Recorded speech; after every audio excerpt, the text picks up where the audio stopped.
Well, welcome back. Welcome anew to the Further Faster podcast. I'm Joseph McClendon III, and I will be your host, your guide, and maybe even your mentor on this journey to do exactly what the name implies, which is to assist you in going further, faster, and becoming more wealthy. And of course, around here, wealthy means to be healthy, happy, and financially abundant. And today, we're actually going to continue on the most important asset that you have in your life, and that is your health. And it's going to be a little bit different today because the theme of today is take back control of your body. Now, the inference is that, well, first off, when you first hear that, a lot of people go, okay, well, that means I got to go to work. I've got to go do this. I got to do that. But the question I'm asking is take it back from whom? And it's not a rhetorical question because the answer may just surprise you. So grab a pad and paper, and I'll be right back with the Further Faster podcast. I'll see you in a minute.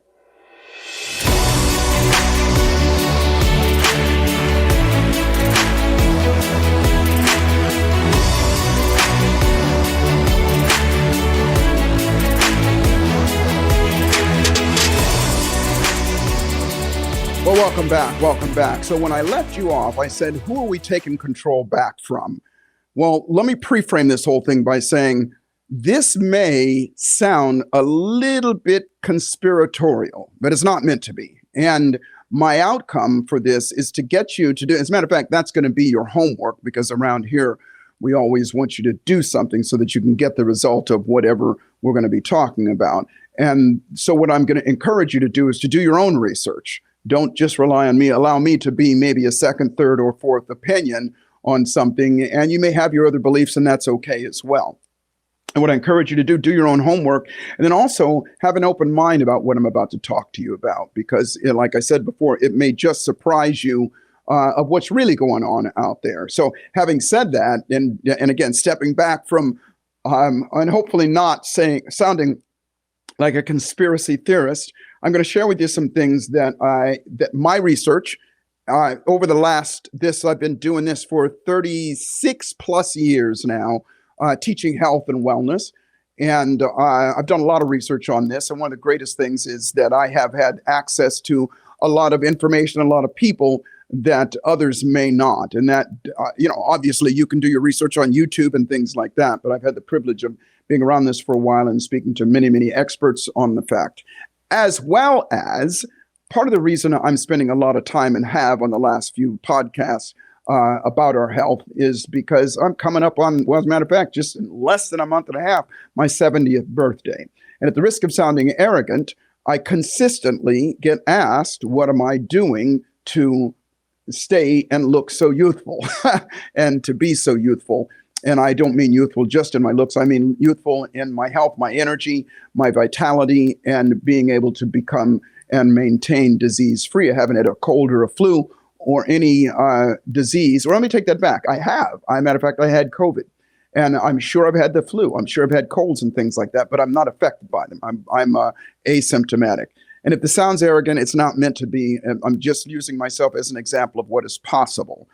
Because before I started on this journey of becoming healthy, I was, like most people, sick at least twice a year from flu or a cold or something like that. I suffered from a lot of challenges, health challenges, including being tired all the time and achy and all those things. And when I made the shift in my life, it was, mine was a little radical, quite honestly, because I kind of went all in, but it still took, several months before things turned around. And you can do it even quicker than I nowadays. So I'm going to start things off by saying this. The question that I asked was, who are we taking control back from? Well, let me start by saying this. Headaches are not a result of aspirin deficiency.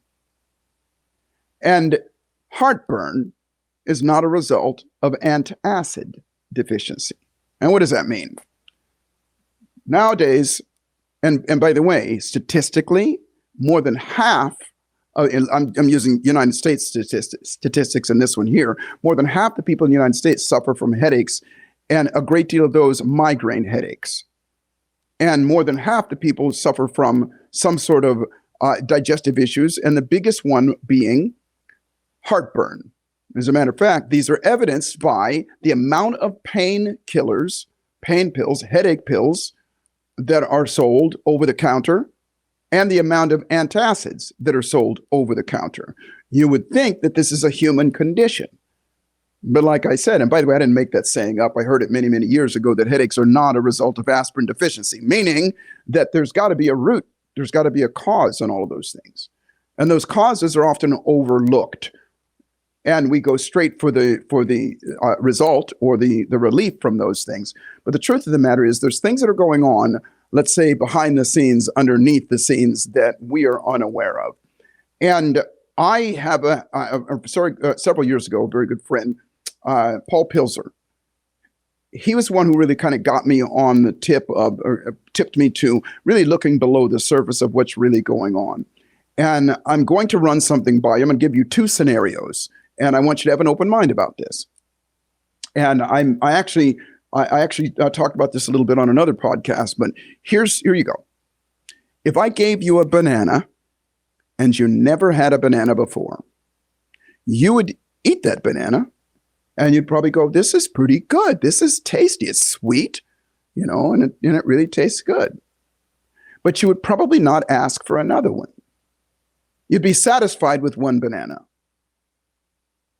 And if you think about it, how many times in your life have you ever eaten more than one banana? If it's most people, it's never, unless it's a little tiny banana. For most people, one banana does it. But here's the reason why. And the reason I talked about it was about chewing your food, but there's another reason underneath that. And the reason you want to chew your food is this, that we are mechanical beings as far as I'm concerned. And when I say mechanical, one thing affects another one. And so there's a sequence of things that happen that cause us to be this way. And us as human beings, all of us are designed to be healthy, have a lot of energy, and to be dis-ease free, meaning fight off any diseases such as viruses and colds and things like that. And even when you injure yourself, your body goes right to work to heal it. If you cut yourself, you don't have to tell yourself to heal. It knows what to do.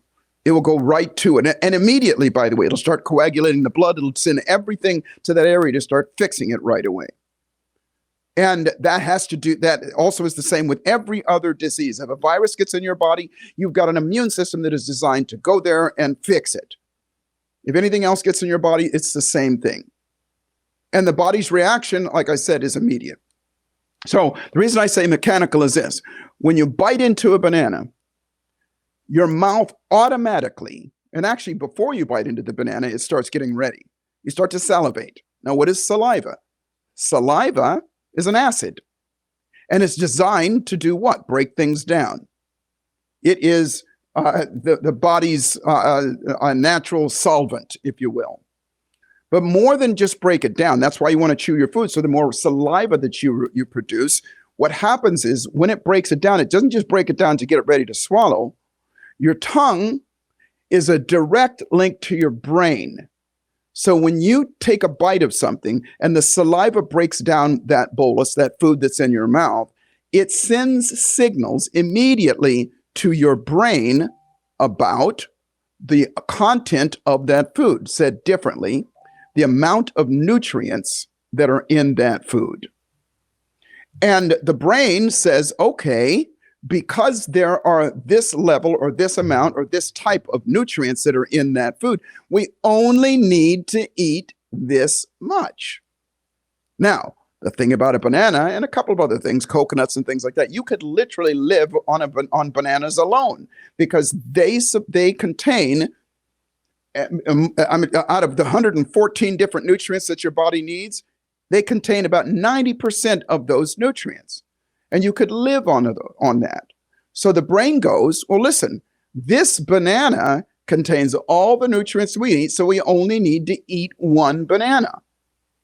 And it sends the signals throughout the body. So your hunger stops right there. Your stomach says, I got one. So said differently, the digestion and the amount of food that you would eat and the quality of the food that you eat starts in your mouth.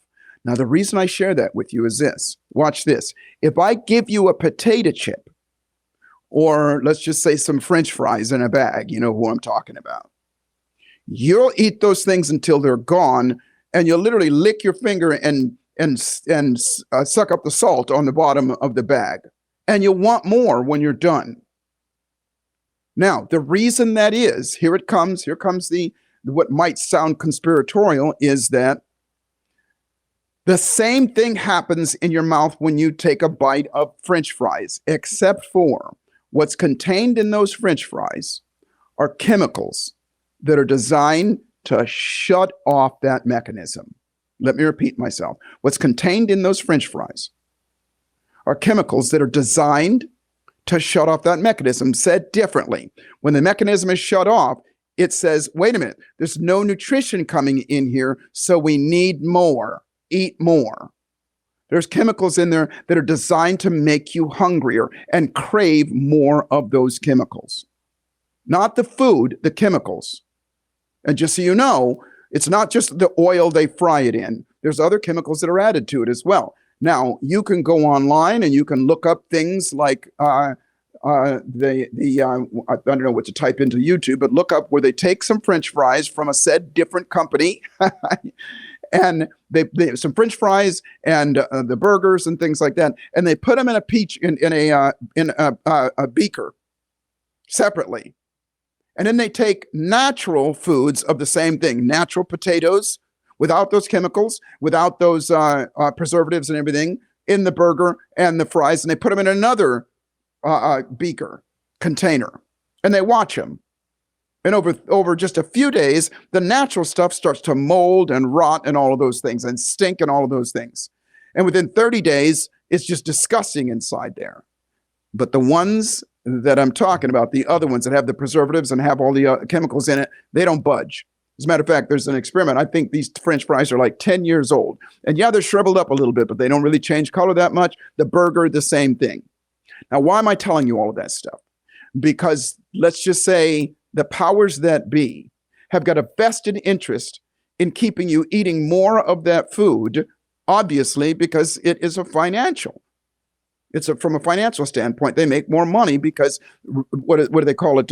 Finances 101 is it's easier to retain an existing customer, easier and cheaper than to get a new one. And so it doesn't take a rocket scientist to figure out the foods that we are eating in mass, no pun intended, are designed to keep us eating those foods. Now, what's attached to that, if you're not getting the nutrients, then guess what your body is going to do? It's going to search for those nutrients to stay alive. And the only place those nutrients are, the most abundant place those nutrients are in your bones and in your organs. That's called disease. Your bones, your organs, your nervous system, all of those things, that's called disease. It doesn't take a rocket scientist to figure out that the major diseases that are literally killing us as human beings these days are directly tied to what we consume. Now, obviously, there's environmental challenges with the air that we breathe and things like that. But the truth of the matter is, whether it's diabetes or heart disease, or whether it is osteoporosis or any of those things, they're directly linked to the things that we're putting in our bodies. So take control back from who? Take control back from those that have influenced you in that way that I just told you, and there's many others, whether it's commercial television, whether it's advertisements or whatever it is, that have influenced you in a way that have caused you to not just want those foods, but crave those foods. If you don't believe me, at the end of this, I'm gonna recommend some documentaries and films for you to watch. That'll be your homework. So don't take my word for it. Go look for it. Go look for it. Now, that's the food side of it. And it is a matter of fact, when you go into the grocery store, for example, go into the grocery store and look around, the foods that are, and even those are contaminated to a great degree now. The foods that are on the outsides, the fruits and the vegetables and the meats and things like that, they're the smallest portion of the grocery store anymore. What's the biggest portion? The frozen foods, the cereals especially, and all of those foods that'll last on that shelf for a long, long time. All those foods that contain so much sugar, that contain so much preservatives, so many things that are not good for you, that are designed. And that's just one thing, like I said, that shuts off that mechanism, but to make you crave them more and more. And so who has taken control of the general population's body are, as I said, I'm just talking about the food companies and the way they advertise them and things like that. It's just crazy. Look at the candy aisle when you go into even a convenience store or a grocery store. There's a huge section for candy. It doesn't take a rocket scientist to figure out that candy is not, let's just say, rich in nutrients. And it's not just sugar and the food dyes and things like that. The chemicals that are used in there, again, are designed to keep you eating more and more of that, craving more and more of it. Inside your body, all of us have parasites, yeast, and fungus. It's part of who we are. But we also have a nervous system and an immune system that is designed to keep that stuff in check. But the truth of the matter is, those parasites, yeast, and fungus live and thrive in an acid-rich environment inside your blood. And your blood is consists of a lot of different things, and two of them are alkaline and acid. You must be at least 60% on average more alkaline than acid, but they thrive in an acidic environment. So what happens is this: sugar, alcohol, coffee, all of those things, and by the way, the body recognizes protein, fat, and sugar, and that's pretty much it. And so whether you're eating carbohydrates or straight refined sugar or whatever, that's all going to come down to sugar, and that turns into acid. And so those parasites, yeast, and fungus thrive in there. And guess where it is? It's everywhere in your entire body, including your brain. So that is why we crave those things, because all of those organisms inside of you, they have a consciousness. And guess what they want to do? They want to keep on living as well. So they are causing you to think that way. They're causing you to crave those things. I hope this doesn't get too convoluted for you, but I hope you realize that what's going on around you does not have your best interest at heart. It just does not. How could it possibly be that way? I literally just got back from an event in Australia when I was talking to this group of people. There were 9,000 people, and I showed them a commercial from, it had to be the 40s. Probably in the 40s or so, because it was about milk, by the way. They were delivering milk still on the doorstep in a glass container. Okay. And what I told the people, which, by the way, this is another thing. You think milk is good for you because it's advertised for you. And if it came right out of the cow, yeah, maybe so. But the truth of the matter is, it stopped being milk a month ago by the time you get it. And what I mean by that is that milk has been chemically treated, and it's been heated up so much so that they have to add back into it nutrients. Vitamins, they say. You get a carton of milk that says fortified with vitamin D. Well, why would it have to be fortified with vitamin D if it has everything it's supposed to have to take a baby calf from 100 pounds when it's born, if it's that much, all the way to 400 pounds by the time it stops being weaned? Why would it need nutrients? And the reason is because they've chemically removed the nutrients from the milk. It stopped being milk a long time ago. You literally might as well be just drinking a cup of acid. And I know that's radical, but the truth of the matter is, by the time your body digests it and things like that, and we wonder why. And by the way, I go back to what I said, antacids and things like that. We have more acid in our system. Our stomach is designed to create, some harsh acids, all the way from hydrochloric acids to different types of acids to break down the type of food. But you can have too much of it, especially if it's in your system. And so that milk, whether it's the sugar, the milk, or whatever it is that we have been consuming and been given, let's just say, been influenced to consume, is affecting us in a negative way. Lastly, I'm going to say this. We're going to take a short break here in a second. There's not one disease, I don't care whether it's cancer, high blood pressure, osteoporosis, diabetes, there's not one of them that does not carry with it a high acid content in the blood. Meaning, the more acid that we have, those things, they thrive. And it also weakens our immune system. It weakens our ability to fight those things off, to develop the defenses. And so, again, I say this over and over again, it doesn't take a rocket scientist to figure out that the powers that be are influencing us in a way to keep us eating and keep us consuming the things that are not good for us and keep us craving those things, keep us feeling like, I gotta have this. I gotta have this. And so what do? Unknowingly, because, let's just say not everybody gets to listen to a podcast like this, and not everybody gets to get this influence. As a matter of fact, most people are influenced by whether it's television or social media and those things, the commercials. What are they advising you to do? Drink more milk, eat more of this, sugar pops, and this kind of thing. And lastly, I'm going to say this before we take a break, is that, and like I said, when you go in the supermarket and you look at the selection of things, one of the biggest selections right now is the cereal section. Why? Because that is the easiest audience to consume that kind of food, and as far as I'm concerned. Because what do? You make some cartoons, you make some funny little, advertisements to these kids and say sugar pops or sugar, this kind of thing, whatever. And what does a parent want to do? Especially, and by the way, I grew up this way. I grew up eating cereal, the two worst things that you can eat in the morning. And by the way, we'd get Frosted Flakes, which were, corn flakes, which, again, the body only recognizes that entire thing as vegetables. As sugar, and it was coated with sugar, and then we would get sugar and put it on top of it, and then we put milk on top of it. And so I already told you, all of those things are designed.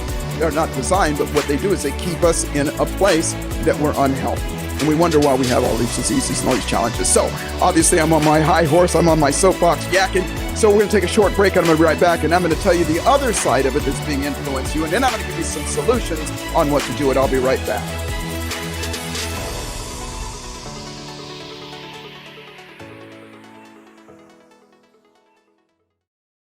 Hey, what's good? It's me, Joseph McClendon III, and let me get real with you just for a second. Now, you've probably heard me talk about this before, something that I call the thieves of our dreams. Procrastination, hesitation, fear of failure, fear of success, self-doubt, self-loathing, imposter syndrome, and fear of rejection. Well, let me ask you a question. What if you could not only retrain your brain and your nervous system to automatically default to your absolute best thoughts, emotions, and behaviors, but you could also do the same for others that are going through difficult times and challenges in their own lives and things that are stopping them from creating the life of their desires?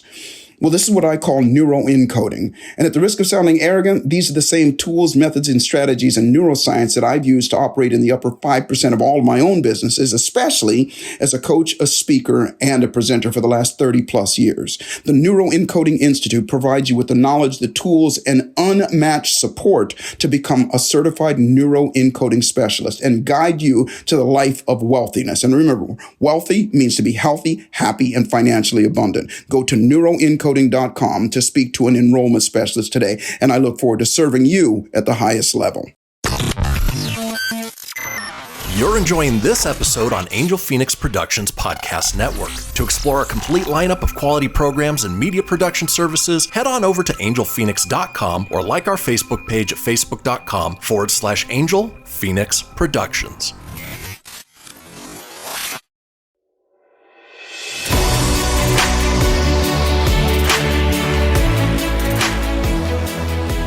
Oh, welcome back. Welcome back. If you're still with me, then, and you heard on the previous session, then it tells me that you at very least have a curiosity about this, and you might be considering that this stuff that I'm talking about, these things that I'm talking about with regard to how we are being influenced and who has control or who has been influencing us thus far, then it tells me something about you. It tells me that you are maybe at least, at the very least, curious about getting a result or making a change in your life. Because that's what I want for you. My deepest wish for you is to have the energy, the vitality, to be disease-free and to look good for as long as you possibly can so that you can enjoy your life more. That's part of being wealthy. So we left off talking about the foods that we eat and why and how they are designed to keep us eating more of those foods, and the more of those foods that we eat, the less healthy we will be. End of story. It doesn't have to be any more complicated than that. And so now I'm going to switch gears for a second. I'm going to talk about the other side of it because, and again, this word might sound conspiratorial. What if those two things, the food and let's just say the remedy for the diseases, are in cahoots? I'm not saying that they are, but I'm not saying that they aren't. And here's what I mean by this. And I do this regularly to large groups of people as much as 20 and 30 and 40,000 people at a time. And I'm going to do it with you. However, I am going to intervene, and I'm going to assume that you're answering as most of the people that I do this experiment or this scenario with. So you may feel differently. And if you do, get the message behind what I'm about to say here. So if you are an investor, and let's say you have $100,000 to invest, and you're looking for an opportunity. Now, before I go into this scenario, this investment for you, I want you to look at yourself this way, that all you are interested in is making a profit. Forget saving the whales of the planet or doing the right thing. That's all you're interested in. Now, hopefully you're a kind enough person and a good enough person that you don't want to be that. And I would agree with you, and I don't want you to be that way as well. And for this experiment, I want you to adopt the attitude of a cold-hearted investor, and all you're worried about is making money for you. ROI, that's it.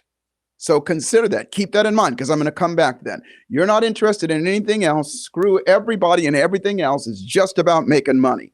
Now, don't worry. You get to save yourself here in a little bit. But for now, that's all I want you to do. You got $100,000. You can invest that $1,000. And I come along to you and I say, hey, you, Mr. Cold-Hearted Investor, I have a proposition for you. And here's the proposition.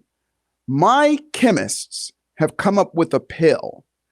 And this pill will cure diabetes. And right now, there are 100 million and growing diabetics in the United States, and probably 3 times that amount around the world. And this pill will cure their diabetes within 24 hours. They take this pill, no longer will they have diabetes. And I'm going to charge $10 a pill. $10 a pill. And again, that's 100 million people times $10. And if you invest your $100,000 today, I'm going to give you half of the profits. Now let's do the math. 10 times 100 million, that's $1 billion. That's $1 billion. You invest $500,000, you're going to get $500 million. Just like that.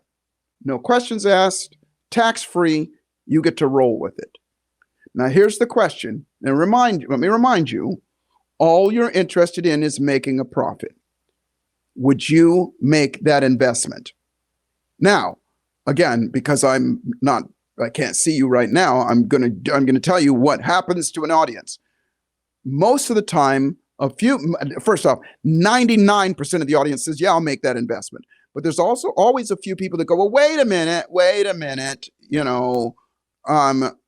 about, saving these people? What if there's another? And I say this, and there's no other offer. This is it. This is it. And they go, okay, yeah, I'll make that investment. And I go, okay, great. You just made yourself $500 million. But wait a minute, wait. Let me make you a better offer. Here's the second offer. The second offer is I have a pill. My chemists have come up with a pill, and the pill does not cure diabetes, but it does relieve the symptoms and will keep those people alive for 10 years or more. And I'm not going to charge $10 a pill. I'm only going to charge $9 a pill. But they have to take this pill 3 times a day for the rest of their lives. That means $9 times 3 times 365 days times 100 million and growing people. And if you invest your $100,000, I'm going to give you half of the proceeds monthly on that. Would you take this deal? Now, this is where people go, well, wait a minute, we're not curing it. And I go, wait a minute, doesn't matter. You're an investor. 100% of the people will say yes. And if you're in that mindset, you would say yes as well. Why? I can't even do the math. I'm not sure if my calculator on my phone would do the math. $9 times 3 times 365 times 100 million times 10 years at least. Now, the reason I say that is because that is the model that a great deal of the pharmaceutical companies operate on. Again, if you don't believe me, go look up, you do your own research. To the tune of 75 to 80% of all of the medications, over the counter and prescribed, do nothing to change the disease, to heal the disease, to fix the disease. They will make you more comfortable. They will help you go along. But outside of antibiotics and things like that, most of it, it's not. It's just designed to prolong it, to get rid of the symptoms. Now, the reason I say all of that in the short amount of time that we have left is what I want you to consider is this, that those powers that be, one, I heard this the other day, they said, if you make the bullets and the Band-Aids, it behooves you to encourage war.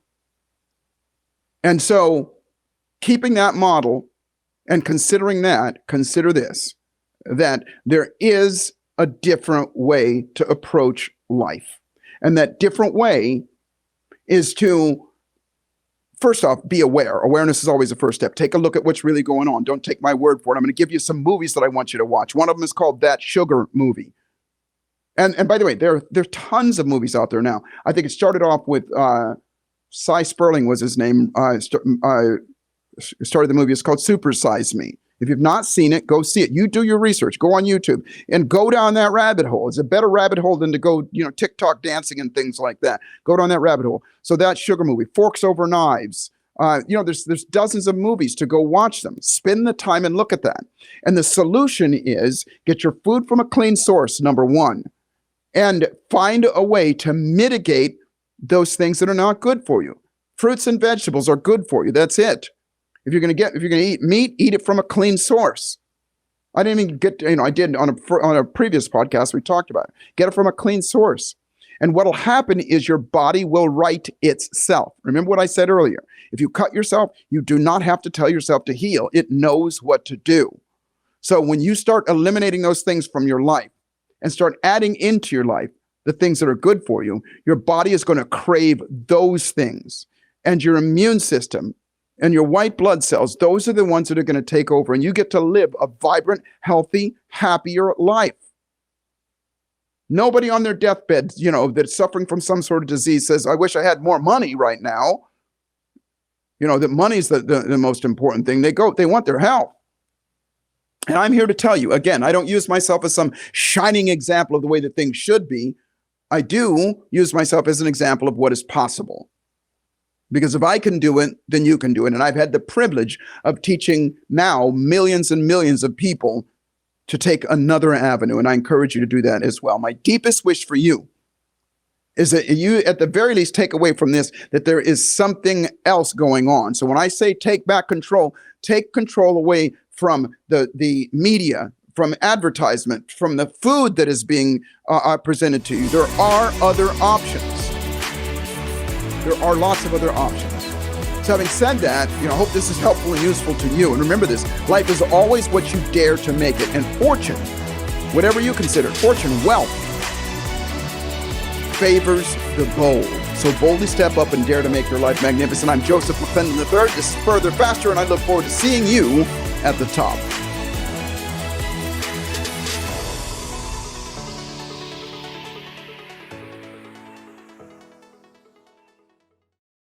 This podcast was a production of Angel Phoenix Productions.